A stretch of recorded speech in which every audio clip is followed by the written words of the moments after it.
आपण पाहतात लोकसंदेश न्यूज। तर पाहूयात काही सविस्तर घडामोडी। चंदू काका सराफ अँड सन्स प्रायव्हेट लिमिटेड।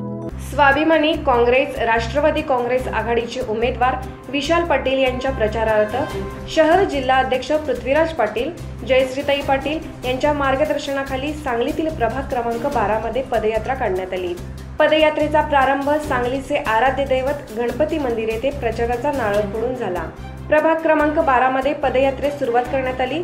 सदर पदयात्रा गणपतीपेठ, कापडपेठ, गवळी गल्ली, बुरुड गल्ली, गुजरबोळ, पटेल चौक, जामवाडी, वखार भाग आदी परिसरातून काढण्यात आली। यावेळी अजित सूर्यवंशी, कय्यूम पटवेगार, सुनील खोत, सौ सुनीता खोत, सौ रोहिणी पाटील, सौ प्रियंका सदलगे, रवींद्र खराडे, शीतल सदलगे, तौफिक बिडीवाले, योगेश राणे, डॉक्टर डी.जी. जाधव, नितीन चव्हाण, जावेद शेख, नंदकुमार अंगडी, भरत बोत्रा, अकबर मुल्ला, पप्पू मजलेकर, आयुब निशानदार, मयूर बंगर, चिंटू पवार, किरणराज कांबळे, युसुफ जमादार, ॲडव्होकेट लेले, रफिक शेख, सुशांत गवळी, प्रसाद गवळी, नंदकुमार शिंदे, सद्दाम महात आदी शेकडो कार्यकर्ते उपस्थित होते।